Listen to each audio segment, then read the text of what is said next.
I don't know what I want to say to kick off the show this Monday morning, this overreaction Monday. There's plenty to be positive with in Philadelphia sports. The Phillies, the Sixers, the Eagles. Yeah, like I said, even the Sixers.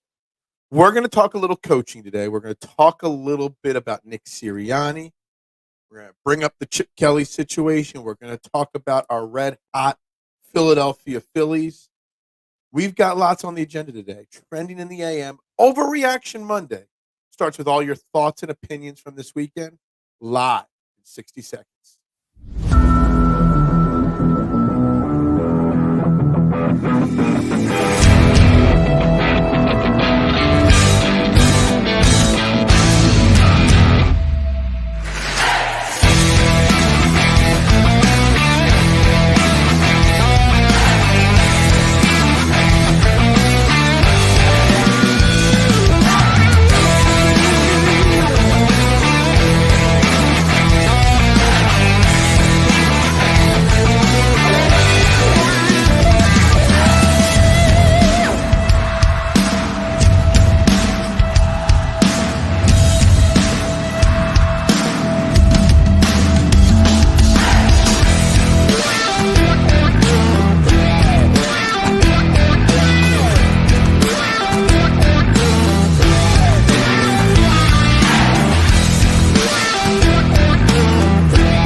And a very good morning, everybody, and welcome to Trending in the AM right here on Edge of Philly Sports.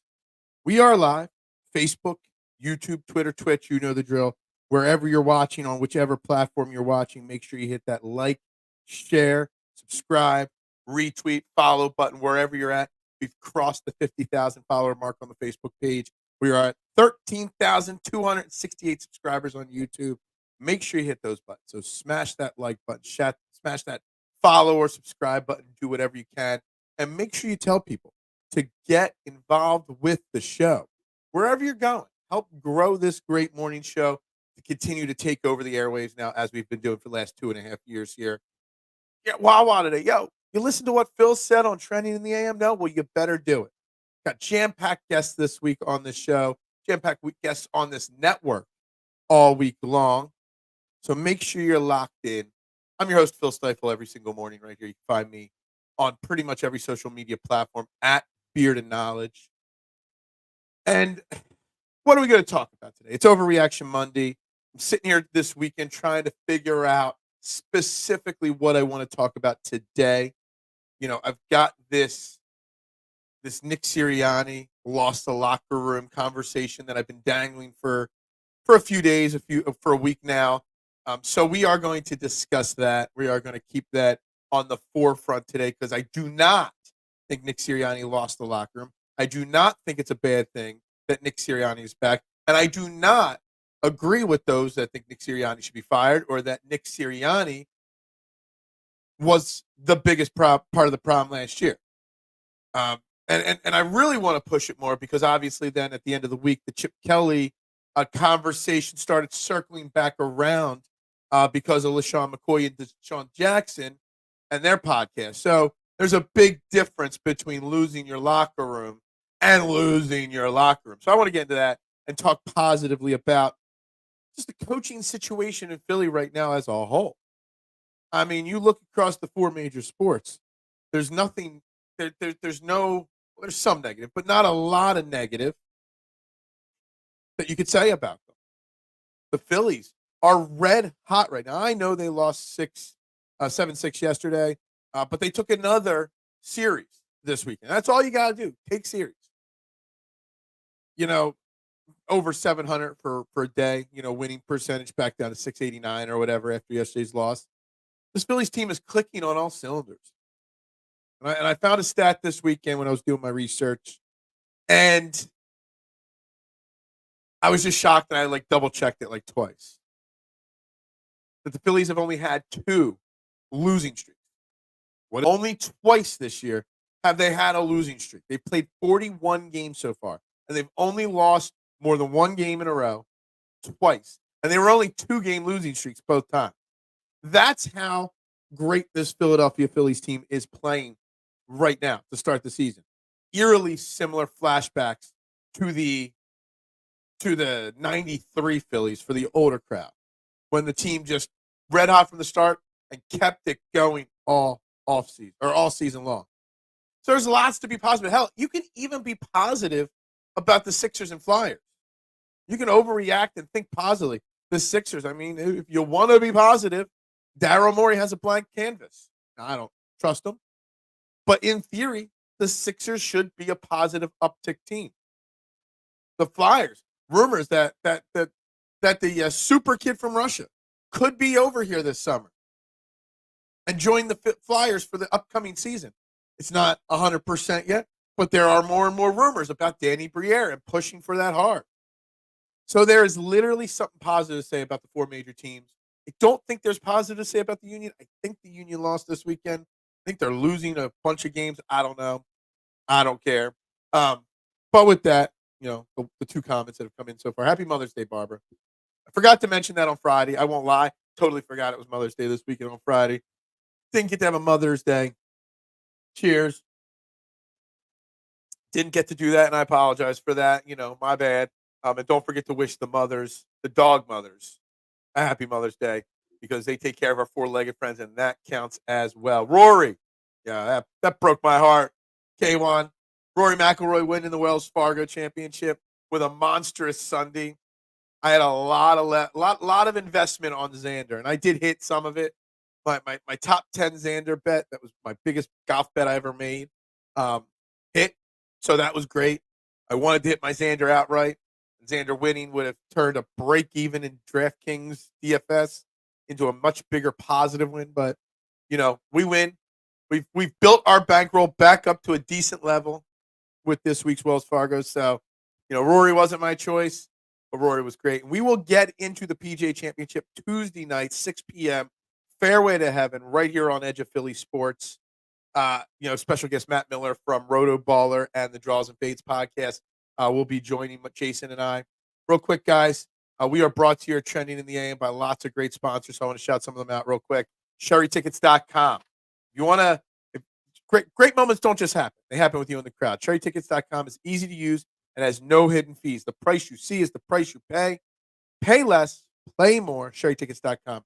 Get those tickets you want. Save even more by using the exclusive promo code EOP10 and share an experience that will live on forever. That's EOP10 at checkout. It gets you 10% off. Lets them know that also that you heard about them here on Training the AM on EOP.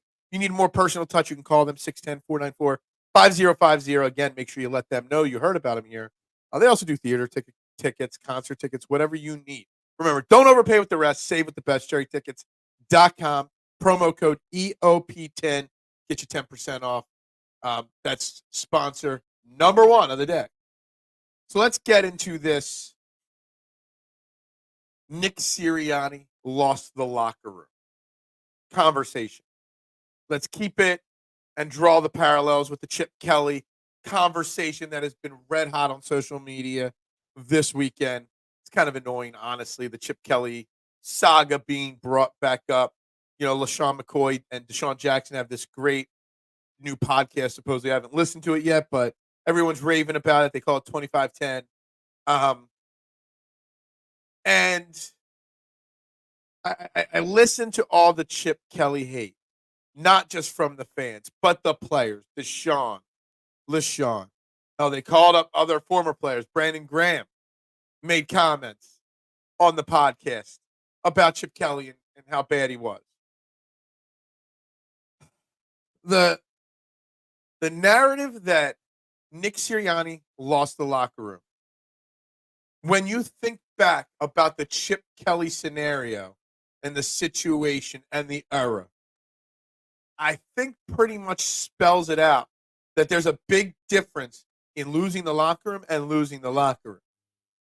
There is no scenario whatsoever where you could see what Chip Kelly did and how he lost the locker room to what Nick Sirianni had happen last year and think that he lost the locker room. Nick Sirianni didn't lose the locker room last year. The whole team fell apart. There were issues everywhere. You didn't hear people in the locker room calling out Nick Sirianni like they did Chip Kelly. You didn't hear anybody next commenting when asked about Nick Sirianni. No. On top of that, you didn't have anyone postseason saying anything.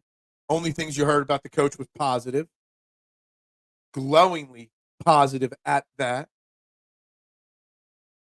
You had a GM and an owner watch the team collapse at the end of the season. And there's no denying the Eagles collapsed at the end of the season. None at all. But you had the team collapse, and the coach or the GM and the owner came out and gave the vote of support to Nick Sirianni pretty openly, pretty honestly, and pretty, solidly.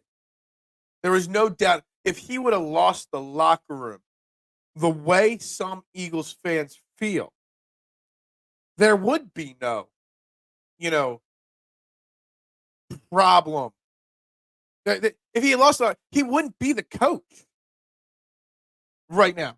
Marshawn, what we're trying to do is we're trying to draw a parallel to prove that Nick Sirianni didn't lose the locker room, and using this Chip Kelly scenario that let me preface this by saying I think it's annoying, personally, that LeSean McCoy and Desean Jackson are bringing the Chip Kelly era back into the conversation.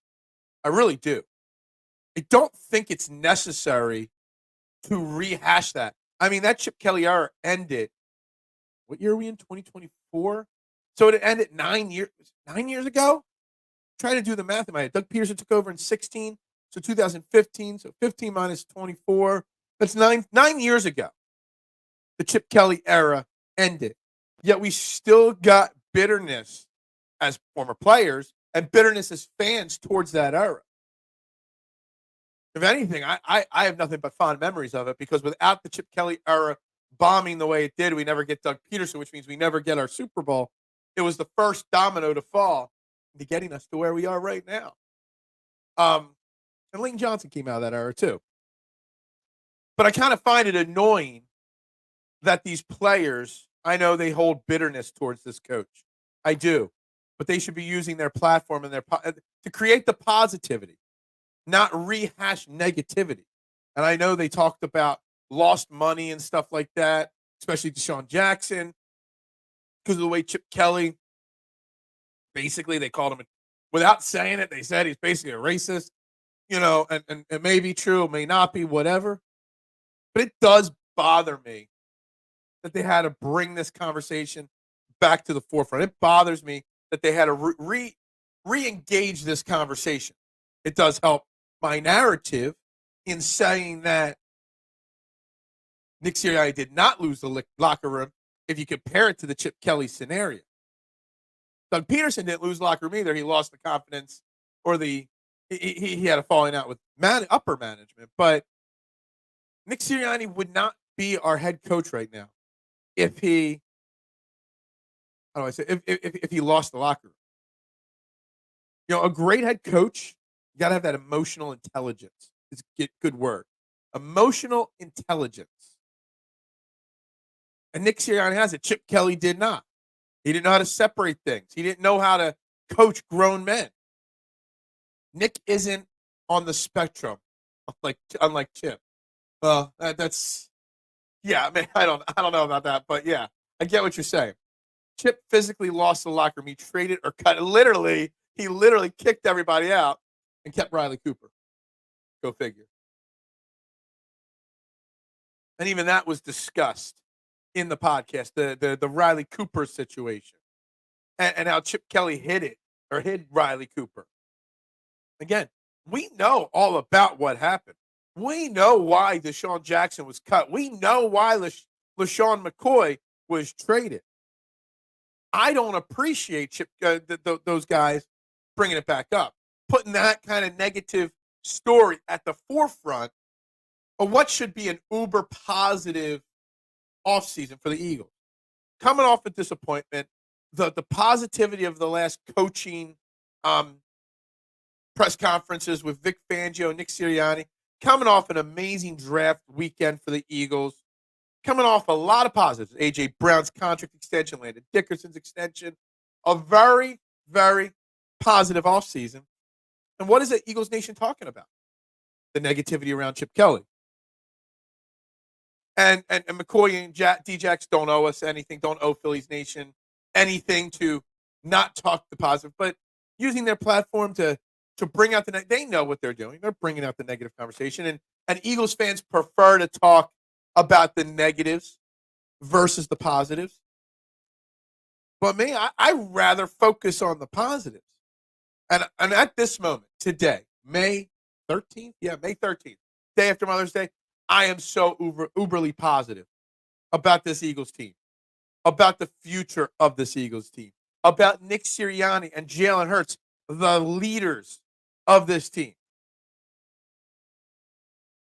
Remember, Nick Sirianni would not be here right now as our head coach if he lost the locker room.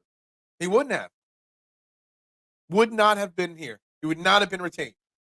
Chip conversation specifically for Lesean and Desean is what people want to hear. But it brings back this negativity. And I think we're talking 9 years ago.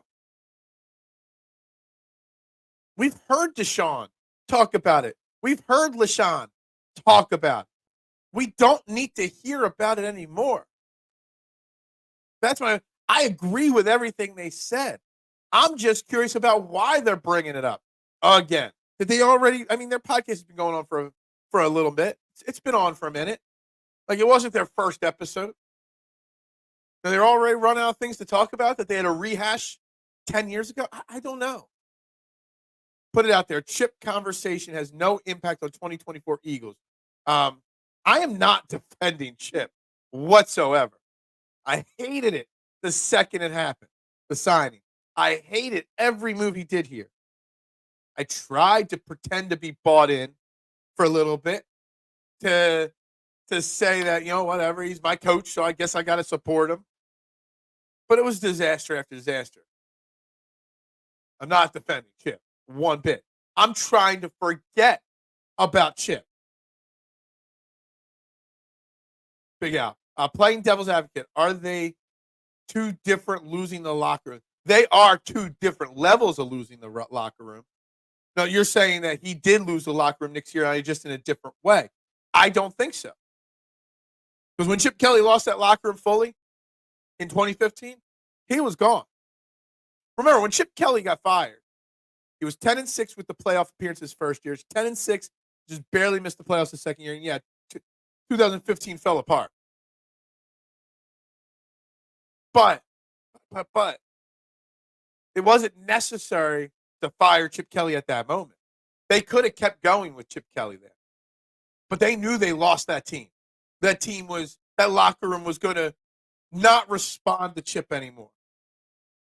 Nick Sirianni didn't lose the locker room. Maybe a player or two were frustrated with him.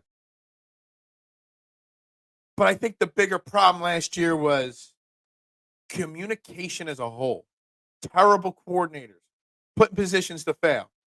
Terrible decisions on who's in charge of what, the defensive coordinator situation, all that. There was a lot of things that went wrong. Nick Sirianni also never faced a scenario like 2024 or 2023 with that losing streak. And I talked about it last offseason. What will happen when the going gets tough? The going got tough and they didn't figure it out. But every time that Nick Sirianni and this current crop of Eagles players and era or team has faced something negative, they've come out the other side of it even better. And I think the Eagles players never lost total faith. Losing a locker room means your players lose total faith in you. They might have been disappointed in their coach. They may not have been happy with Nick Sirianni, but the players didn't totally give up on Sirianni. The person, the coach. Maybe at the end of the season, things didn't go well, but they didn't totally give up and lose faith. That I believe firmly that the leaders on this team, that the Jalen Hurts, the Nick Sirianni, or the Jalen Hurts, the A.J. Browns, the Brandon Grahams, all the guys, all the top leaders on this team still have the utmost faith in Nick Sirianni. I really, truly believe that.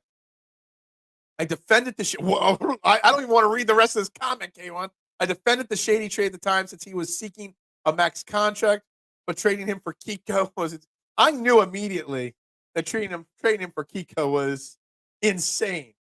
Talking about a team valuing or undervaluing linebackers, trading one of the best running backs in the history of your franchise for a linebacker. That's highly valuing a linebacker right there, I guess. The fact that you defended that, damn. Fam, wear a helmet. Life is tough. Yeah. Eagles fans still want to get that bad taste out of their mouths. I've gotten that out. I've moved on. I moved on years ago. I moved on in 2016, 2017 from it. I got that stench out of my mouth by 2018. Honestly, the Chip Kelly era feels like 2 decades ago to me. It really does. It feels like it happened so long ago. Exactly. Okay. What do we got here? It was totally necessary to fire Chip after that Arizona game. It was humiliation. Yeah. Guess what? We were humiliated once or twice this year. And Nick Sirianni did not get fired. Why? Because he still has the confidence of the team and the coaching staff and the front office and ownership. It's not just losing the locker room. It's losing everybody. And if he lost the locker room, but Jeffrey Lurie still liked him, he would have been gone. There was, let's remember, let's rehash a little bit here. This offseason, there was a who's who of head coaching candidates, not just young up-and-comers, legends of the game, not saying I wanted any of them or this or that, just saying, if you wanted to make a change, this would have been the offseason to do it. Now, every offseason, there's the new hot coordinator name that could be a head coach, but most of those guys flame out. They go to bad situations, whatnot. But if you wanted to make a change, you had Bill Belichick, you had Jim Harbaugh, you had Mike Vrabel, you had, I'm drawing a blank on the two, Ben Johnson, I think was the name. I think he stayed in Detroit, didn't he? I don't know. I forget now. It's been so long. You had a long list of big-name head coaches. And what did Jeffrey Lurie and Harry Roseman decide to do? Give Nick Sirianni the benefit of the doubt. Give Nick Sirianni their blessing, so to say, because they got the faith in him. How he flipped Sam Bradford for a first-round pick after Chip traded for him a year ago. Yeah. Hey, that Sam Bradford first-round trade, that was clutch. Clutch move right there. The whole team hated his guts. Chip Kelly, yes, they did. That's not the case with Nick Sirianni. There might be 2 or 3 guys. We're talking 2%, 3% of the team that's not happy with the way Nick Sirianni does things. But I bet you if you polled anonymously every football team, there would be a small percentage on every team that hates their head coach. Whether it's because of not getting enough playing time or what they think of. It could be a lot of things. But Nick Sirianni still's got this locker room. If you're doubting Nick Sirianni leading this team, cheerleading for this team, going in 2024, I don't know what to tell you. Should the Eagles have fired Nick after the Arizona game this year? That shit was humiliating. Exactly. There's a difference between being humiliated. Every team gets humiliated from time to time. All the greats do at some point. But it's humiliating, but there's also you can recover from. Chip Kelly couldn't recover from because he didn't relate to the players. Being a head coach of a football team or any professional team, you've got to be a little bit of hardhead, but you've got to be able to relate to your players. You've got to get on a one-on-one personal level with them. Chip Kelly couldn't do that. Nick Sirianni can. Hell, Rob Thompson. That's how Rob Thompson manages the Phillies, who are in first place, the best record in baseball. Nick Nurse has got a little bit of both, a little bit of the buddy, a little bit more of the hard-nosed thing. John Tortorella is obviously the hard edge, fiery guy. They don't last long in any given city, in any sport.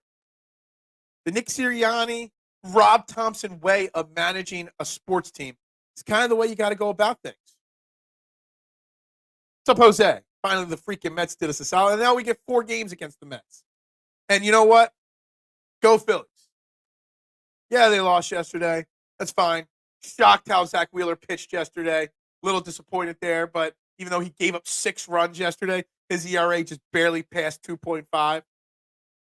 Now we got 4 games against the Mets here. And we got 2 4-game series in a row. 4-game series against the Mets, and I believe 4-game against the Giants on a wraparound series. I'm hoping for a 2-2 record against the Mets. The Mets team is not very good, but they've got a lot of really good players. And they're pitching. The 4 pitchers we're going against, I was glancing at it. Now I forget it. Some of them are pitching well. Some of them aren't, but have had success in their careers. Their offense just has been dreadful. I did the math before the show. I think it was about 45 runs difference scored between the Phillies and the Mets. Mets have only scored 168. The Phillies it was like 212 or something like that. The Mets offense is why they're a 500 team, not because their pitching is awful. So it's going to be a tough series for the Phillies against the Mets on the road in New York. I'd be very happy with a 2-2 series split. I'd be ecstatic 3-1, and I'd be shocked if they swept the series and did us a solid and let that happen. If we got 8 games, 2 straight 4-game series, the Mets and then the Giants. If the Phillies come out of it 5-3 over the next 8 days, Jose, I'd be ecstatic. I'd be happy. That means the Phillies did their job. Split against the Mets and take 3 out of 4 against the Giants. Very happy with that. Not to mention getting returns for other washed-up assets. Yeah, exactly. First place Phillies. Joy, that is right. Or Jay. Sorry. I thought I saw Joy, then I saw the profile picture. I'm like, nope, I think that says Jay. Jay Wiseman. How you doing, my man? First place Phils. Best team in baseball. I take the blame for the Phillies losing. I don't bet baseball. I don't. Not at all. But I was out with my boys, Big Al, and company at the kitchen, the Streetlight Kitchen and Bar for the Phillies pre and post game live on location show on Saturday, and people were talking about gambling on the Phillies. So Sunday, I placed a little parlay on the Phillies, and as soon as I put that little parlay on the Phillies game, I knew they were going to lose. That's my bad. Whenever I bet baseball, the Phillies lose. It's a guarantee. I don't think I've ever hit a Phillies parlay ever. I placed one and they lose 7-6. So my bad on the Phillies losing yesterday, but they're still in first place.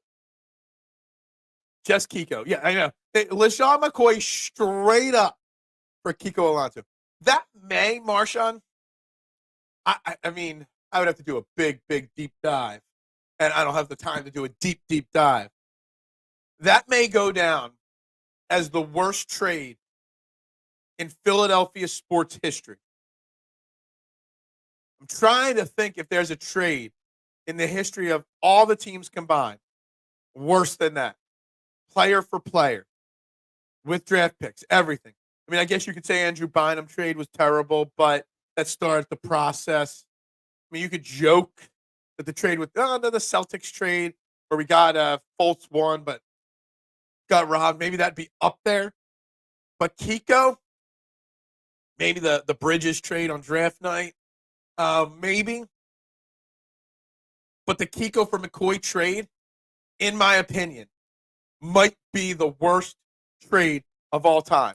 We're gonna do a poll after the show, and we'll bring this back up later this week. McCoy versus Kiko trade, worst ever. We'll do a poll on that. We will do a poll. Sounds like you want Bill as the coach for this team. I do not. You know I do not want Bill Belichick as our coach. You know that. Phil's simping for. No, I'm not. Stop. I must be behind because I mentioned his name a little while ago. Not as much as Darius hated Matt Patricia. Yeah, well, yeah. They did not. I don't know. Darius and Patricia, I think they got along well enough this year. I don't think Chip Kelly, if he would have gone, like after we fired him and McCoy was in Buffalo, I don't think McCoy would have been too happy if Chip Kelly went as an assistant coordinator or something like that to Buffalo. I think that would have been a bigger issue. T-Wolves are done, fam. Man. So my man Zach Noble, Marsh, and I know you've seen some of his stuff. I know he's on with Scotty sometime. He's a big T-Wolves fan. I think he lives up there in the Minnesota region, talking about that game. And he was hoping that Cat would have gotten benched for the second half. I didn't watch it. Too busy watching golf yesterday. But you win the first 2 games at home on the road, then you lose the next 2 games on the road. Damn. So it can be done. The Sixers thought it was impossible, but it was impossible for them. But the Nuggets are a different story. Anthony Edwards is so elite. Probably already one of the top 6 or 7 players in the NBA. And he's proving it in that series. But Cat, their big star, is just the most overhyped big man in the NBA. There's nobody else with as much hype as Cat that's as disappointing of a player and as useless as a player as him. Plain and simple. Plain and simple. There are actually some pretty good series going on as I catch up on the NBA. I'm taking a hard look at Hurts this season. No more excuses. I want to know why, Barbara. I want to know why you're going to put such a hard look at Hurts. Jalen Hurts has been the starter for this team for 3 years. His first full year as a starter took him to the playoffs, lost to Tampa. Second year starter, took them to the Super Bowl. Third year, lost in the first round against Tampa, but was 10-1 and another front-running MVP candidate. He's had one bad stretch of games, the last 6 weeks of the season this year, in a 3-year span. Otherwise, he's been pretty damn dominant. And I don't think there's a need to question Jalen Hurts, the football player, anymore. I think Jalen Hurts has done more than enough to earn the benefit of the doubt from the fans at this point. I don't understand any question of his place on this team not this year, for the future. Like, I don't think anything he can do this year would make me say I want to get rid of him at the end of the year. That's just me. Tough series against more sub 500 teams. Stop. Phil, they only play two. Oh, so they do a 2-2. Is it the home and home? I just saw 4 against the Mets. I just assumed it was all on the road. Let me click on the schedule here. Yeah, so it is. You're right. Yeah, my bad. I just saw the Mets. I had the schedule up, and I didn't even see it switched from at to verse on the schedule, and it's not the Giants. I thought I saw the Giants. It's Washington after the Mets. Why did I see the Giants? I must have seen an old post pop up. So my bad on the schedule. So it's 2-2. It's still 4 straight against the Mets. Doesn't matter where they're from or where they're playing. The subject is Chip Kelly. Well, Chip Kelly, no bueno. Mushy Phil. What am I mushy about? I'm lost here. Sorry. Go Phillies, Teresa. That's right. Ring that damn bell. Was Lance Parrish a trade? Dude, you're making me dig to my baby days. I don't know. Let me rephrase that. The LeSean McCoy and Kiko Alonso trade was the worst ever since 1993. That was when I started to actually remember sports and stats. When I was about 12. The year I turned a teenager, Mike. Let's just go back to that. Okay? Because I don't remember the Lance Parrish trade, detailed wise. Barkley trade. The Barkley trade was pretty hard. It was something Malone. Jeff Malone, I think his name was. Jeff Hornacek. I think it was Hornacek, right? Yeah, Jeff Hornacek, something Malone, and maybe there was a draft pick in there. That was pretty horrible. Barkley trade. I'm going to write that down as a maybe, as a contender. Wolves needed that one game, man. It was always going to be Celtics Nuggets. Yeah, well, it was always going to be Celtics Knicks. The Pacers are pushing. They are. Didn't they tie their series up yesterday as well? But yeah, it's always going to be Celtics Knicks with one of them going up against the Nuggets. Always. Good morning, Joe. How are you doing? Major championship week. I'm getting my picks together now. Thoughts at Valhalla. Early research to remind myself about Valhalla. A par 71 that is a 7,600-yard course. Tomorrow, Tuesday night, 6 p.m., Joe, right here on this channel. We will do a full breakdown, fantasy and gambling-wise. Jason and I, Fairway to Heaven, 6 p.m., special guest, Matt Miller from the Draws and Fades podcast and from the Rotoballer sports site. Tune in. I know I'm going to lean a little bit on DFS, depending on ownership, towards Jason Day and Colin Morikawa. I think Day's going to be very chalky. I think Colin Morikawa is going to be very low owned. They're my two things I'm zoning in on. Barbara, exactly. No, we're not. I don't know if anybody's making excuses for Jalen Hurts.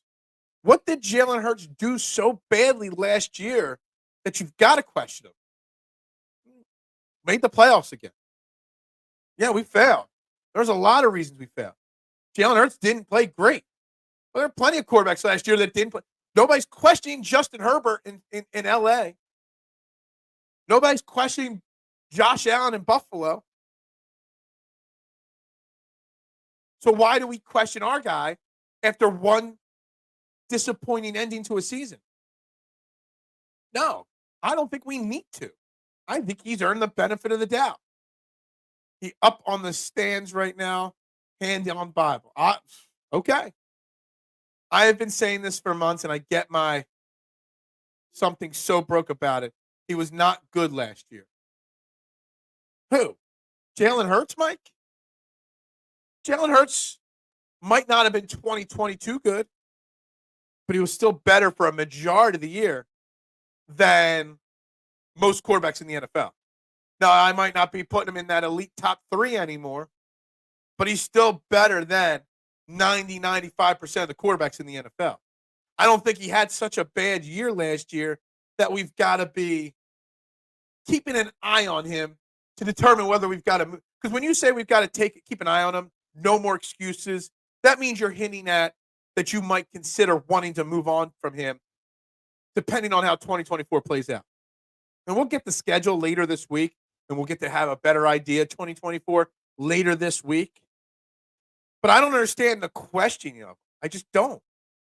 I don't think it's necessary. Barbara is a Knicks fan. Please take stop. Barbara likes rats and stitches. We're all initiating her into the core 12 today. Sirianni is on the clock. I don't think he is. I think if he was on the clock, they would have moved on from him this year because this offseason had the big names. We always talk about how Jeffrey Lurie's enamored with the Patriots way. Well, guess what? The Patriots way was available. Didn't like the idea personally, but it was available. They kept Nick Sirianni over so many options this offseason. Tells me Nick Sirianni is safe. He's not on the clock. It would take an epic collapse. It would take a 6-win season without any major injuries for me to say that Jeffrey Lurie would move on from Nick Sirianni. It would take an epic collapse with no injuries for me to say that the Eagles would have to consider moving on from Jalen Hurts after this year. Tobias Harris trade was bad. Gave up the pick that turned into, yeah, that's a pretty bad one. Plus the bringing in of the Tobias trade kind of brought us into the point where when we lost Jimmy Butler, we had no chance. Because we gave up that pick that turned into shy, you could not keep Tobias Harris once Jimmy Butler walked. It was definitely the domino effect that started the downward spiral there. Actually, I'm not sure. I know the Hornets traded their pick to the Clips and drafted Miles Bridges. Didn't Hurts play hurt? Literally, yes.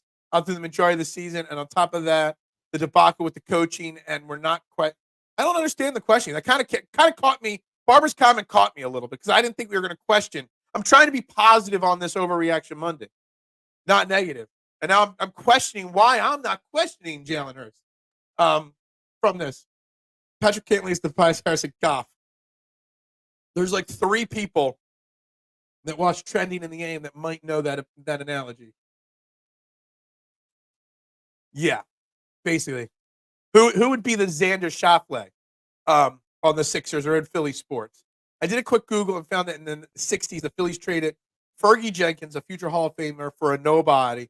So that has to be a worse. I did rephrase the question, Barbara, to let's go from like when I remember sports, like in my teenage years, so 93. I was definitely not around to remember the 60s, but yeah, I'm sure if you trade a future Hall of Famer for a nobody, that would rank up there. Why do we care about Buffalo or the Chargers? We don't, but I'm using it as an example why you don't just give up. Guys, we are brought to you here by PhillySportsTrips.com. If you're a Philly sports fan and you want to travel with your favorite team, travel with the best. Travel with PhillySportsTrips.com. Premium travel and tailgating experiences for the best fans ever. Those Philly sports fans. Self-travel packages, full packages, flights, bus trips, all the major sports teams. They even offer day trips and stuff like that. So go to PhillySportsTrips.com, sign up immediately, and let them know EOP and Trend in the AM sent you. They got this great trip going to Brazil for the Eagles-Packers Week 1. Make sure you check them out. Maybe if you want to go. If not, they got some great Phillies packages They got Boston, a trip to Boston to see the Red Sox. They got a trip to Baltimore. That'll probably be just a bus trip. Super easy in June. And, of course, one to Wrigley Field. I might even Google search this one over the 4th of July weekend. So make sure you check them out, phillysportstrips.com. Let them know you heard about them right here on Trending in the AM on EOP Sports. The schedule in 22 was a factor in that year for him. And the schedule could have been a factor this year, Mike. Didn't we have the toughest schedule in football? Didn't we have more prime time and random game times? I think we only had 2 1 o'clock games, 3 1 o'clock games all season long. So if you want to make an excuse that the schedule was a factor in our success in 22, you could use the calendar and say the schedule was a factor in struggles in 23. I mean, remember, I forget the order, but it was like the Chiefs, the Bills, the Cowboys. We had that killer 49ers. We had a stretch of like 6 straight games against like overly elite teams. The schedule did us no favors in 24 or in 23. Now, we'll see what the schedule looks like. I think they say Thursday it's going to be released. So if that's the case, then Friday's show will be dedicated to the Eagles' schedule, breaking it down and stuff. But you can use that excuse on both ways. And again, I'm not trying to say that Jalen Hurts is this uber elite guy, that Nick Sirianni is the best coach in football. I'm just saying they've earned, in my opinion, the benefit of the doubt. They have. I don't think anybody at the NovaCare complex is questioning Nick Sirianni or Jalen Hurts right now going into the season. It is not on their agenda, Howie Roseman and Jeffrey Lurie, to keep a close eye on those two because they're thinking in the back of their head, we may have to quit on those 2 guys after the season. I don't think that's on. If they have their big board, dry erase boards, and their right now plans and things they got to keep an eye on, there are things they got to keep an eye on for the next 2 years, their long-term planning, those 2 guys are not anywhere on their board of things they got to keep an eye on, in my opinion. Cantley makes cuts and at least has a few wins under his belt. Ricky Fowler is like Tobias. Started his younger days off hot, then completely fell off. Yeah, I liked Ricky Fowler this week, and every time I saw Ricky Fowler make like 2 or 3 birdies, he would then make like 3 or 4 bogeys and just cancel it right on out. We all love busting on Cantley. We do, except for when I bet on him. We gave up 2 first picks for Tobias, including the infamous Miami unprotected. Yeah, that was a big one. From the Mikal Bridges trade. Yes. Brazil. Is that how it sounds when I say it?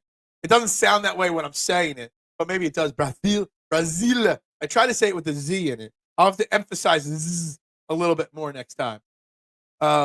Wednesday's the release? Okay, I thought originally I saw Thursday, but whatever. I know it was supposed to be last week, and then they didn't do it. So Wednesday release. So then Thursday, we'll spend Thursday breaking down the schedule, which will be fun. Was it Thursday last week, and then they moved it to this week? Maybe it was Wednesday. Maybe that's what I'm thinking. You guys love correcting me when I'm wrong. I love it.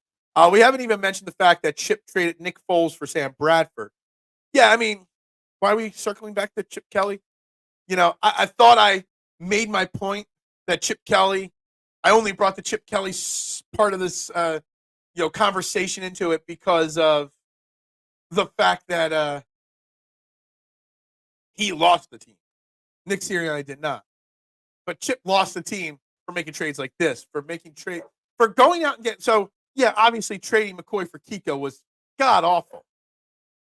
But trading Nick Foles for Sam Bradford because you wanted to run your system, you went from somebody that couldn't run your system but did to someone even worse likely to run your system successfully. Just like moving on to DeMarco Murray.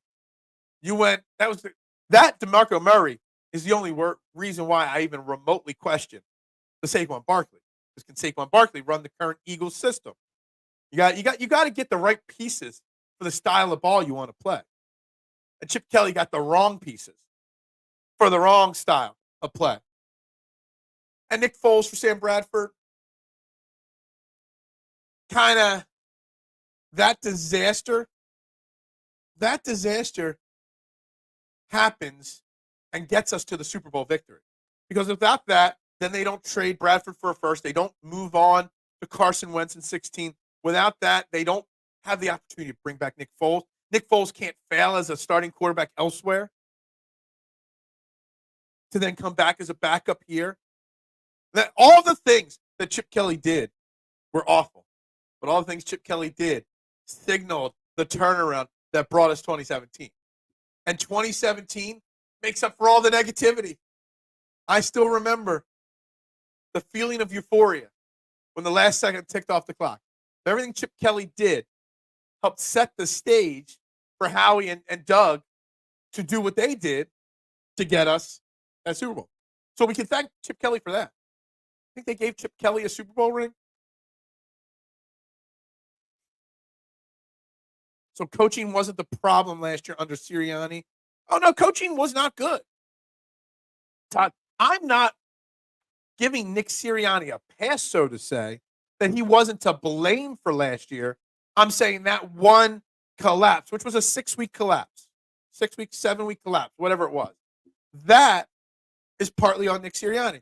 Making that change from the side of Patricia, that was Sirianni's call, it sounded like. That was a big mistake. There were a lot of mistakes last year in that last 6 weeks, no doubt.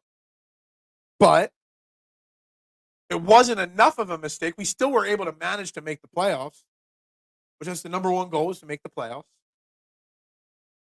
And there was enough good at the start of the season to know that there is still a really good head coach there. Now he's gone out and brought in 2 elite coordinators, one that's got head coaching eyes, one that doesn't. But I'm not ready to write Nick Sirianni off. Not at all. And that first rounder, the Sam Bradford trade to bring him here started the process to trade Sam Bradford out, which started the process to Carson Wentz, which started the process to win a Super Bowl. So you know what? Sam Bradford, that's okay. I won't crush him. Just glad that Cowboys fan isn't in here telling us about curl routes. I know. Oh, my God. 47 comments last show about curl routes and Kellen Moore. I mean, that Cowboys fan must be having nightmares about curl routes or something. Based off of what he was saying on Friday, was it Friday, I think, Joe? Curl routes to him are like bubble screens to us. Just get them out of here. That was hilarious on Friday. Hilarious. Chip to Howie. Howie, can you get me off the hook for old time's sake? Yeah. Yeah. Always got to find a way to get the Godfather in here. One time, right? Chip had the right running back for his system in Lesean. Exactly. Then he signed the Murray, who does not fit his system at all. And and that's the only concern. Like, Saquon, is he an RPO running back, Marshawn? Saquon's an old school running back, right? Get quarterback under center? I don't know. We'll see how Shady does in that kind of a style. I think he's more adept to run it than Murray was, but he's not prototypical RPO running back, shotgun running back. They did run some pistol last year, or a variation of the pistol, so maybe they do that with Saquon. I don't know. Can't do it, Chipper. Can't do it. No, exactly. He went out, yeah. Tessio that. Oh, okay, not Chip. I think Chip went out like that too. I missed last show. There was a Cowboys fan in here for about 30, 40 minutes, Marshawn, on Friday. And all he did was bash Kellen Moore and say, you guys are going to hate him by week 2 after he runs 47 curl routes. Because supposedly Kellen Moore only has one play in his playbook, and it's curl routes. And I kept saying, well, that's us in bubble screen. So it's an improvement from bubble screen. It was quite hilarious on Friday.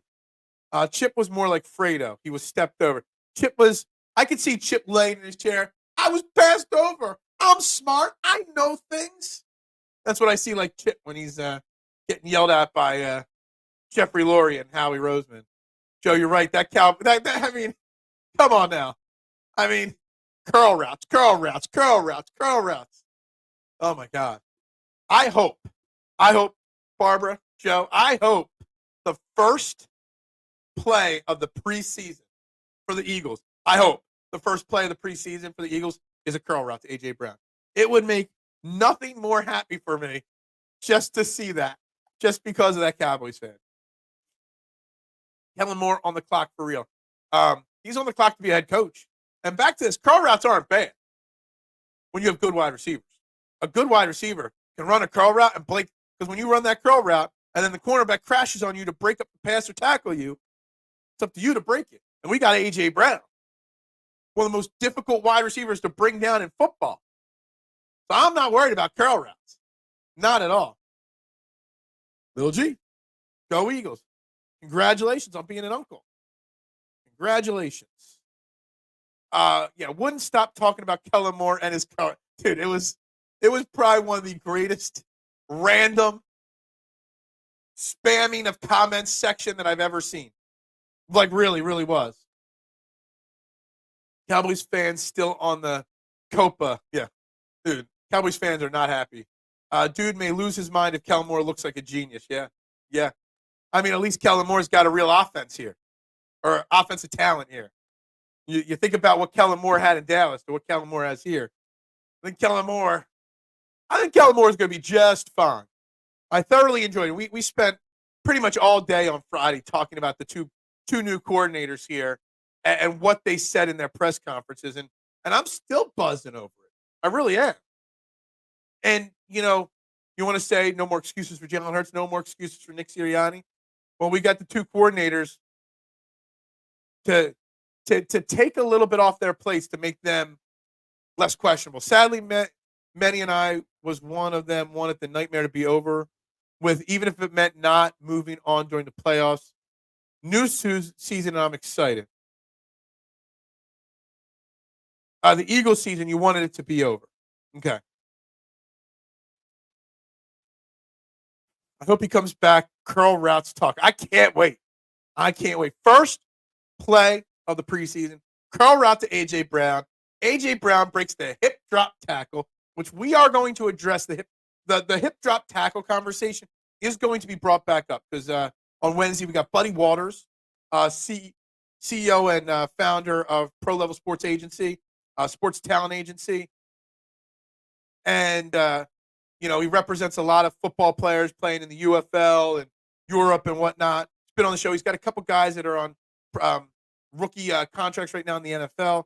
And we're going to talk about the rule changes and the changes that are evolving in the NFL and how that feels as an agent representing players that have to learn. So I'm really excited for that. We're also going to bring back the gambling conversation, because I want to get his agent perspective on how dumb young players are still getting involved with gambling when they know they shouldn't, and what the role of the agent plays in trying to teach these kids to be adults. So Wednesday's show is going to have a great guest and a very insightful information. Tomorrow's guest, Mark Perner, former writer of the Inquirer and Daily newspaper, will join us. He wanted to talk Sixers. We're going to talk Sixers a little bit with him, but we're also going to talk about the state of media and how things are going with him tomorrow. He'll be joining the show about 8:30 tomorrow. Lots of great guests this week on my programs. Merrill Reese announcing Jalen Hurts drops back and hits A.J. Brown for an 11-yard curl route for an Eagles first down. That guy's going to be like, he's going to be ready to come in here and say we're going to lose because of that. At least we'll see some motion in our offense for a change. Oh, my God. I hope so. Yeah. Motion to set up the curl routes. Yeah, exactly. A.J. Brown absolutely smokes Diggs on that curl route play for a fourth down conversion. I like it. I like the thought process that you got going there, Marshawn. Brian James has been medically cleared to play in the NBA. Here comes the LeBron James to Philly rumors. Is that right? Please no, Mitchie Poo. Well, I don't care if LeBron James come here, but I don't want no Bronny James. Saw something interesting. Maybe we'll bring up the Sixers to start the show tomorrow, to kick off the show, since my guest will be coming on to talk basketball, and I can't wait to ask him a very personal question tomorrow, because when we were chatting privately to get set up for the show, he mentioned Phil Jasner and how Phil Jasner was his mentor and stuff like that, and helped him become the writer he was, and Phil Jasner was a legend. So I can't wait to ask Phil Jasner stories tomorrow. So maybe we'll bring up the LeBron James story tomorrow, but maybe we'll talk about that 16th pick that the Sixers have, and whether they should keep it or trade it. to kick off the show tomorrow. Maybe. We'll see. Hawks won the lottery. That was kind of crazy. The Pistons' worst record in the year, the league 2 years in a row, 5th pick in the draft 2 years in a row. The NBA lottery is so rigged. They don't want the losing teams to get the first pick. I think it's like 6 years in a row the worst team hasn't had it. You know, the first meeting of the Eagles versus Dallas will be a primetime game. The return of Kellen Moore. Yeah, that'll be the story. The return of Kellen Moore. Who cares about Kellen Moore? I sure don't. Forget Kellen Moore. I don't care. Guys, next sponsor of the show today. You know who cares about Kellen Moore? David R. Cherry of the Cherry Law Firm. Wrong page. There's my page there on the Cherry Law Firm. If you get hurt at work or in a motor vehicle accident, personal injury, or affected by criminal law, call David R. Cherry of the Cherry Law Firm. Cherry Law Firm is here to fight for you and get you what you deserve. They're a dedicated, well-established personal injury law firm built on the promise of aiding the seriously injured throughout the state of Pennsylvania. Give them a call, 610-565-0300, or go to cherryinjurylaw.com and let David R. Cherry fight for your rights. Again, it's 610-565-0300, or go to cherryinjurylaw.com. Fun little story from this weekend. And I think I'm going to have David R. Cherry calling me to sue me for something that happened at the EOP live event on Saturday. So Saturday, we were live at the Streetlight Kitchen and Bar in Drexel Hill. We did pregame show. We watched the Phillies game. My man Adam from the comments won 2 free Phillies tickets at a fireworks game. Fun event.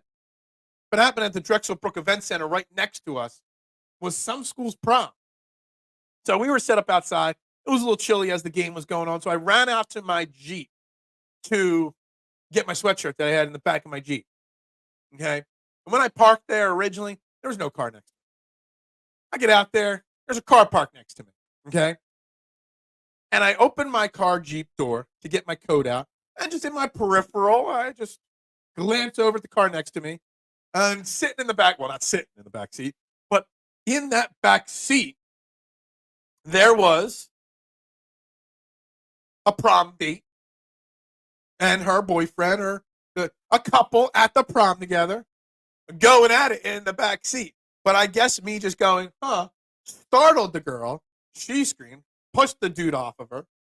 And the dude looked at me, and I'm like, I don't know. I just honked up the horn, the alarm on my car, and walked off. So I have a feeling that kid probably took a snapshot of my license plate, sent it to David R. Cherry, and David R. Cherry is going to sue me because I probably ruined that kid's chance from popping his cherry. All right, that line was a little TMI. But get it? You got it? I mean, I felt bad. We all were there. We were all there on prom night at some point. Or young, stupid kids trying to, work their magic. They thought, you think you have game. And then some dude just blows it up. I feel bad for the kid. Sorry. That's right. It was cherry time. Yeah, he has no curl routes in his briefcase. Gotcha. Ravens versus Chiefs is the first game of the NFL season per Adam Schefter. Okay. That would be the Thursday night game because we're playing in Brazil week 1. That's a Friday game. They always put the Super Bowl champions against somebody, normally their opponent from the championship game in week 1 on the first game. So if that's it, that's a great way to kick off the season. Ravens versus Chiefs, probably in Kansas City, Thursday night kickoff. That's a great game. 2 of the best teams in the AFC, maybe the 2 best teams in the AFC, maybe the 2 best quarterbacks in the NFL. And I'm contemplating Lamar Jackson as the number 2 quarterback in the NFL right now. I am. That's a fantastic game. It's fantastic for the ratings and whatnot. A great game. I already know the Eagles' schedule is going to suck because our first game's on a Friday night. I don't want no Friday night football. Phil Cherry, yeah, I did something. No means yeah, exactly. I don't think she was saying no until I startled her and she got caught.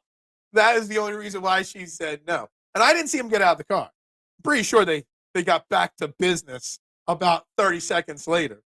I mean, again, we were all there prom night. We were all there dance nights in high school and early college. Hey, we know what goes on. But I do feel bad for that kid. I did throw the block up for him. Oh, man. The mood was probably set perfectly, and I probably ruined it. Guys, you're watching Trending in the AM right here on Edge of Philly Sports. Make sure you hit that like button, that share button, that subscribe button, that follow button, that retweet button, wherever you're watching.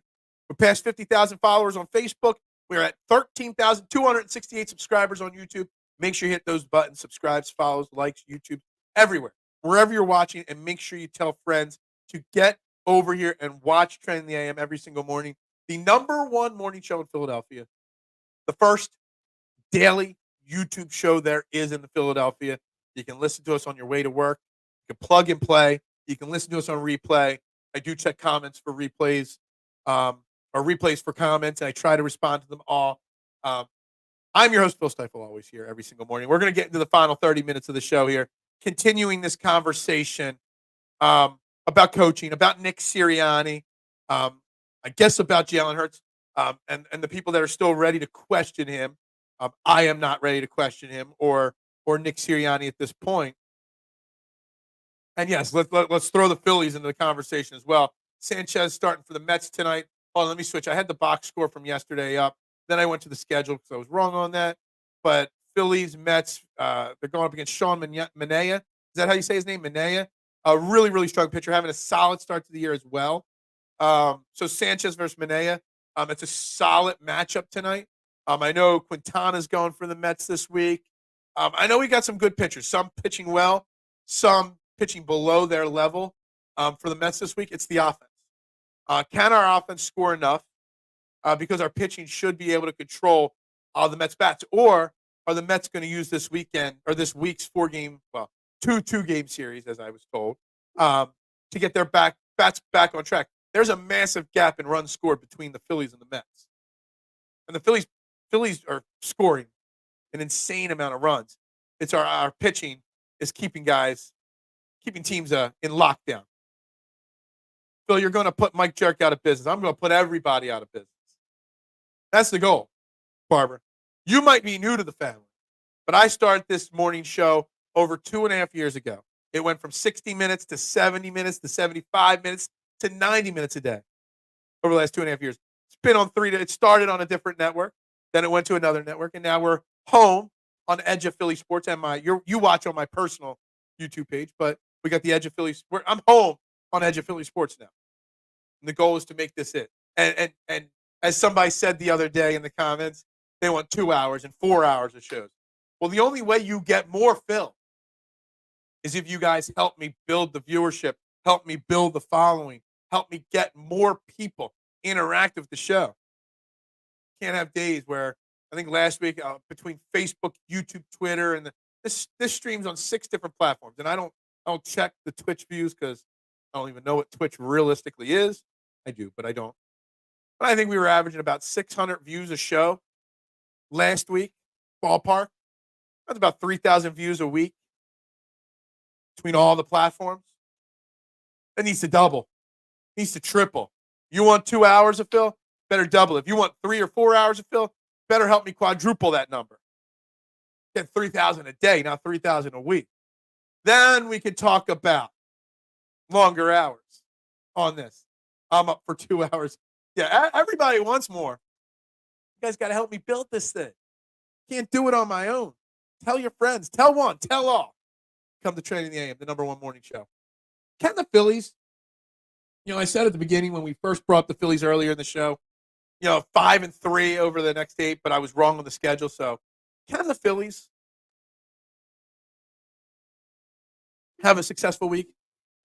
And the answer to that is, why do we ask ourselves constantly, can the Phillies have a successful week? At what point, how many more series do the Phillies have to win? How many more weeks do the Phillies have to go before we stop saying, can they keep it up, and start saying they're the best team in baseball? When do we get the national attention to tell us we are the best team in baseball? Going into last week, we were already the best team in baseball, but MLB.com's power rankings had us, I think, the 3rd or 4th in their power rankings. Best team in baseball, not number 1. At what point do the Phillies get the respect? How much longer? Because we are a quarter of the way through the season now. We're over 40 games into a 162-game season. We're past that quarter-way mark. So when do we get the respect, and when do we give the respect to the team to understand that they are good? They're not a bad team. Phil, when you get, well, there is a EOP Discord that you're free to join. I'll put that link below. Now that I have the Discord app, maybe I will create my own Discord as well. If you want me to create a Discord, I will create one. And tomorrow's show, I will try to remember. I'm going to write the word down in my notebook because I will be using this notebook a lot this week for PGA Championship and interviewing notes. I will work on the Discord thing, and I will put it in the description of the show later. All right? Got it? Got it. What's up? On the Mitchie Poo bouncing between Facebook and YouTube and Facebook. Love it, Mitchie Poo. Love it. Facebook should, people, I was chatting this weekend. People don't misunderstand Facebook. Facebook views count too, just like YouTube. You can monetize views wherever you go. We get a lot of views on Facebook now. 300 plus a show. Love it. I don't care whether you comment on YouTube or Facebook, as long as you comment, as long as you're tuning in. That is the number one goal. I count it all. Phillies, Braves, Brewers, Cubs, Dodgers, Padres should be the NFL playoffs teams as I see it. Phillies, yes. Braves, yes. Brewers, probably. Cubs, I haven't watched and paid close enough attention to know. Dodgers should be with that payroll. Yeah, I haven't seen enough of the Cubs yet to know. I've paid. We've played the Padres, so I had my eye on them. Dodgers, I keep an eye on Ohtani and what he's doing from time to time. And the Brewers, I've been keeping my eye on because Rhys Hoskins seems to be ingraining himself in Milwaukee culture pretty well. But I always love Rhys Hoskins, and the Braves are the Braves. Barbie, you might be pretty close to right on that. It's a long season, so anything can happen in baseball. But if the law of averages, if everybody stays relatively healthy, you might be right here for the playoff teams. I just would really, really, really, really, really hope that the Phillies can hold on to that number one spot. I want all the playoff series coming through Philly. I mean, Red October is already hot. But Red October with home field advantage, come on now. You want to see? If the Sixers want to see what it's like to have their fans sell out their stadiums and not have opposing fans. You know what? If the Phillies ended up, say, playing the Mets in the NLCS or something like that, you wouldn't see 10,000 Mets fans at Citizens Bank Park. Unlike the Knicks invading the Wells Fargo Center. And Mets fans invade Citizens Bank Park every regular season series here. They will later this week when they're in Philly. But not in the playoffs. It would be a big moment to push that narrative Sixers front office. What's a Discord? I know what Twitch is. I know what everything is. I just like to pretend. I like to play dumb sometimes, K1. But I do know what Discord is, and I have it on my phone because there is an EOP Discord. I will put the link in the comments or in the description of the show tomorrow. And if I have time, I will create my own as well. We'll have a trending in the AM Discord. Maybe I'll do a Fairway to Heaven Discord too. Maybe I'll start that as well. That's right. I mentioned that earlier. We hit 50,000 followers on Facebook. I'd rather 50,000 Facebook followers and 13,000 YouTube followers than 2,000 Facebook followers and 20,000 YouTube followers. The total number is what matters. The amount of eyes we get in front of, wherever we get in front of them now, that's all that matters. We talked about Facebook. There's still a huge, huge group of people, us old people, that use Facebook regularly. So love it. Love it. When the Phils beat teams that are actually good, they'll start getting respect. But every team's lesser than the Phillies right now. There's no such thing as a team that's better than the Phillies right now. You can only play the teams in front. And former Phillies, last year's Phillies, lose some of these bad games, these teams to these bad teams that we faced. Now, let me pull up something here real quick. Give me a second. Give me 3 seconds to change my tab, my ESPN tab to the Phillies schedule. We beat Cincinnati a few times. We played Cardinals. They're a solid team. Played Cincinnati twice. Got about a 50% win against them. The Padres, good team. Beat up on them. Toronto's had an off start, but they're a good team in general. San Francisco's okay. We turned San Francisco into a dumpster fire after we beat them. So I think the narrative that they haven't played good teams, it's partly true, but I think it's partly a bogus narrative on the respect angle of things.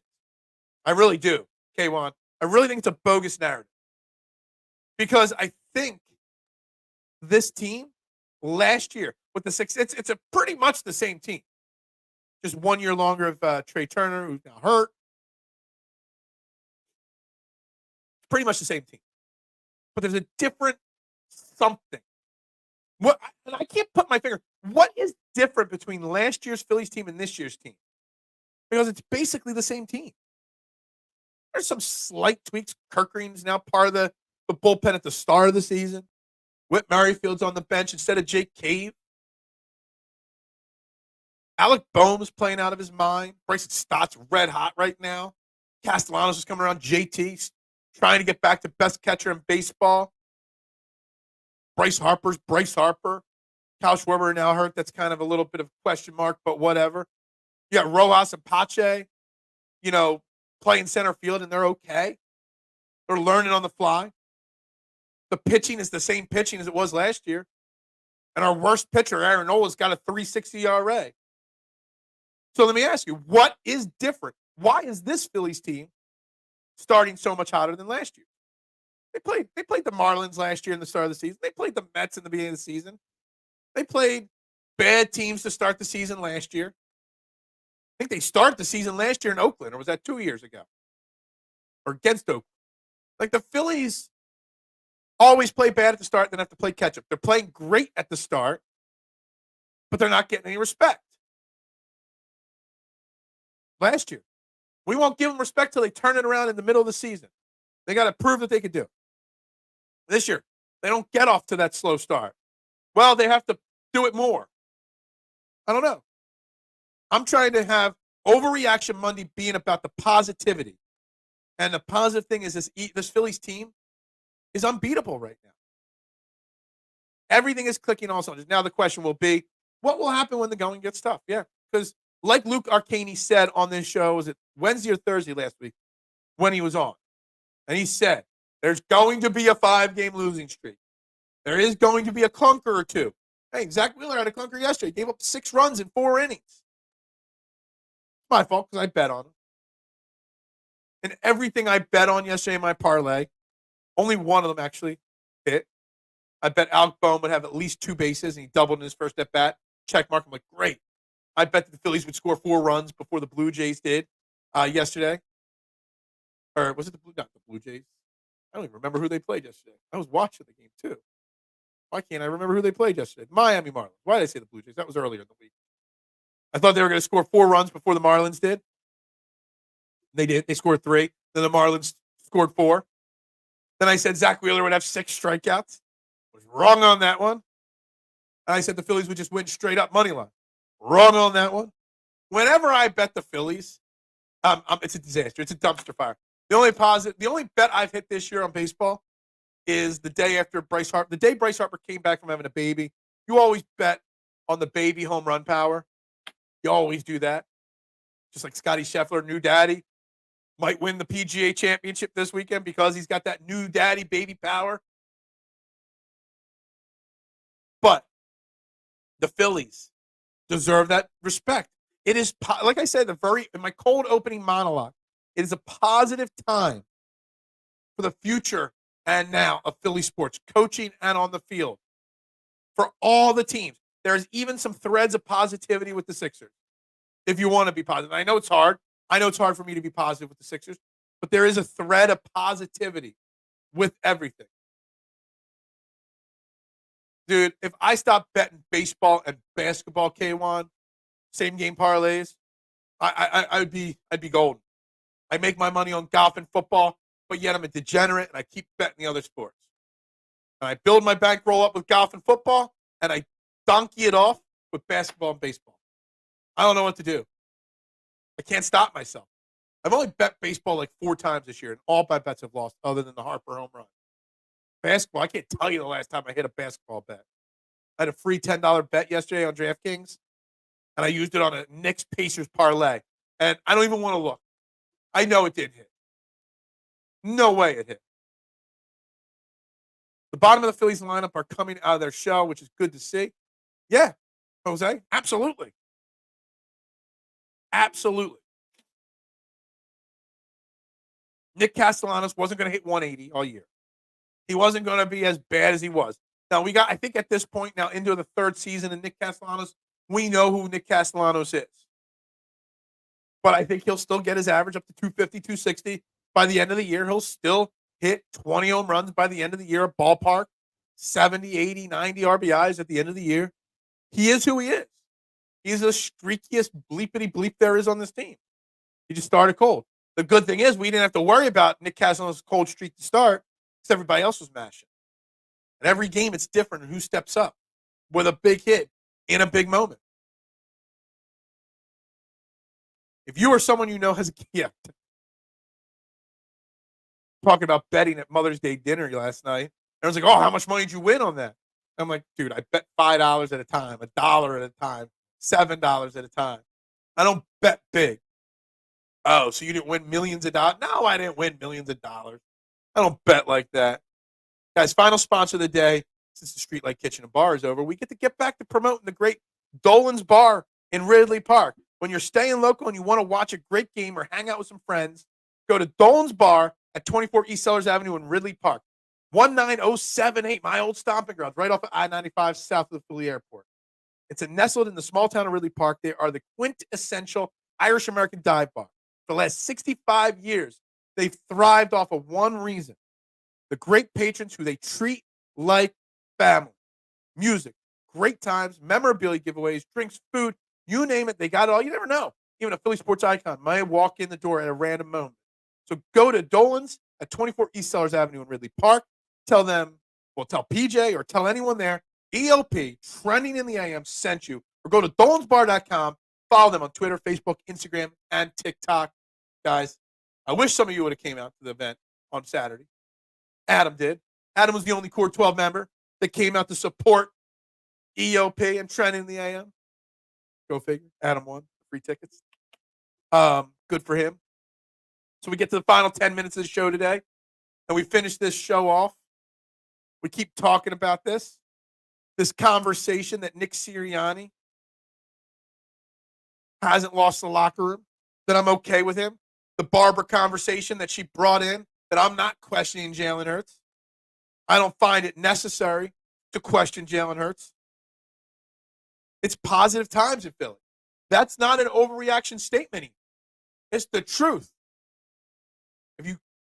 Truth will set you free. There's so much to be positive about. Just in the coaching ranks in Philadelphia. I know I'm a Rob Thompson hater, I'm known as. Can't stand the guy. I question every move he makes. But they keep winning. Now it's time to put up or shut up to get past just winning, get us back to a World Series. Nick Sirianni. The only thing, I don't even know if there's a thing that could get me to start the conversation that Nick Sirianni needs to go, or Rob Thompson. The only reason why, and I explained this, on Saturday at the live event, the only thing that would get Rob Thompson out of here is if Rob Thompson won a World Series and he rides off to the sunset. Because people forget that Rob Thompson wanted to retire before the 2022 season. He was convinced to come back as an assistant under Joe Girardi one more year. Joe Girardi got fired. He took over. So then when he took over, he got that taste of the big chair that he won at one season last year to start the season. Then he was given the extension for this year. Look, positive vibes. The only thing I could see with Rob Thompson ever leaving is he wins a World Series and he's like, all right, I'm good now. Positive vibes don't drive clicks. But I really thought, no offense, because the viewership's been a little off. This is the tough time of the year for viewership, for sports content. I'm just going to tell you. This is the worst time of year. After the NFL draft, before training camp. Because all you got in Philly is baseball. It's tough. I thought I had a good clickbait, positive line for the opening of the show, the title of the show. Nick Sirianni did not lose the locker room. Thought that was good. Not like clickbait, but positive. Okay? I thought it was the anti Dan Silly Man. Thought it was the anti-Dan Silly Man, and it didn't help early. But again, day after Mother's Day. It's that time of the year where sports take a back seat to golf, to housework before the summer. Got Memorial Day coming up soon. Well, we all can't stand clickbait. And we're going to get into the clickbait discussion tomorrow with Mark Perner, retired Inquirer writer, retired from the Daily News. Really interested in getting his first-hand account of the state of media, locally, nationally, talking about the clickbait aspect of things and how people handle their business. The real media. I'm not a real media. I'm nobody important. Just an idiot that talks a lot. The real people, okay? You want to get clickbaity as an up-and-comer occasionally to get those clicks, to get that page subscription up. I get it. But once you get to a certain point, you got to be respected. If you're one of the top guys covering a team for the major publications or websites or channels, you got to keep a certain level of decorum. You got to keep a certain level of respect. And they fall prey to the clickbait. When I saw people like Derek Gunn being clickbaity, that's when I knew the end of non-clickbait stuff was over. Looking for it. I can't wait for tomorrow. I don't know anything about Mark. He was just a random guy that I was following and was following me. And we were commenting on Sixers things. Clicked on his profile, saw he was following me. Saw he used to work for the Inquirer. Let's talk about this live on the show. Sixers talk, because we disagreed with some things that the Sixers should or should not do this offseason. And then this past week, we kind of snowballed the conversation privately into the state of the media, but after all the layoffs that have been happening lately. So, yeah, I'm looking forward to it tomorrow as well. Can't wait to bring different conversations to the show, because that's what you got to do this time of the year. Bring other things to the table. Clickbait don't even work when you're, in that dead zone for sports content. We're basically in the dead zone. Phillies and Flyers are out. Phillies are playing. And basically, what are the odds? There's only 2 or 3 things that can happen Eagles related that will draw major conversation. One would be the schedule, which will be out later this week. We will cover the schedule on Thursday and Friday. Okay, that's one thing that will drive Eagles conversation. The next thing that could drive Eagles conversation, I guess, if they sign Justin Simmons, or are we over Justin Simmons? I still think I heard rumors that his name was bouncing around again at the NovaCare complex. I mean, I guess that would drive a little bit of Eagles conversation and finally get us to the point. And then once we get closer to camp, we start having, I already see people doing their 53-man roster predictions. Stirred the pot a little bit with my man David. I think he does a little bit of work with EOP, works with PSN. I know David had his cornerbacks that were making the team, and I kind of stirred the pot by saying James Bradbury was going to be one of the 7 cornerbacks, but it is what it is. Well, I'm getting the tattoo Saturday. This past week, I went and met with the guy. Still waiting on my man Johnny Vega to send me the design. I checked my phone 20 times today, hoping it comes today. He'll be here by Thursday. And then Saturday, I get the tattoo. I'm going to do some videos, and I'll post them on social media of the tattoo experience. But Saturday comes. And then next Monday's show, I will just put my arm up. I don't even know how I'll do it, because I don't know where it's going on my arm. Somewhere on my arm. But I will show you guys on the show. Live. I don't know if I can live stream the tattooing. I'm not going to live stream from my cell phone, but I will take some videos and post them. And maybe I'll do some quick lives on TikTok or Instagram or my Twitter page, something like that. I don't know. We'll see what I do. We'll see what I can do from my phone. But guys, let's start the wrap-up process here. Again, if you're just watching, hit that like button, that subscribe button, that follow button, that retweet button. Make sure you are locked into EOP. Here is the schedule of shows this week. Later today, Football Smack Talk Show. Talking Philly sports with that cute dude, Matty B. Party on Broad and Phillies postgame live today. Tomorrow, Shredding the AM at 8 o'clock. Fairway to Heaven at 6. Kelly Greenow. Birds of a Roundtable. Chalk Talk. Fighting Fire. I mean, look at it. 28 shows this week. 7 days of programming. Lots of great content on EOP. So whether it's on Facebook or YouTube or Twitter or Instagram or TikTok or Twitch, wherever you are, follow EOP. You just got to do it. Shout out to our sponsors again, cherrytickets.com, phillysportstrips.com, and Cherry, a law firm, and, of course, Dolan's Bar. And any of our sponsors, if you do anything with any of our sponsors, make sure you shout out EOP, shout out Trend the Aim when you're there. Let them know that their brand is being heard about on these shows. That's how we get more sponsors. That's how we get 2 hours of film. More sponsors, more film. Just saying, more views, more film. You want more of me? You don't want me to do the wrap-up process at 9:26 a.m.? Well, more views equals more film. That's what you get. That is what you get. What else is on the agenda this week? I don't know. But I think we got a pretty jam-packed week this week, as is.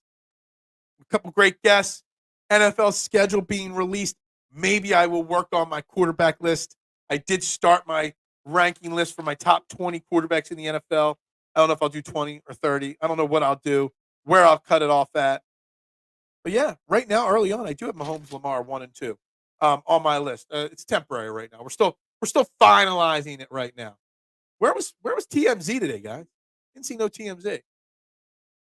Very rare. I get concerned for his well-being when I don't see TMZ in the comments for his show, spamming me out of control.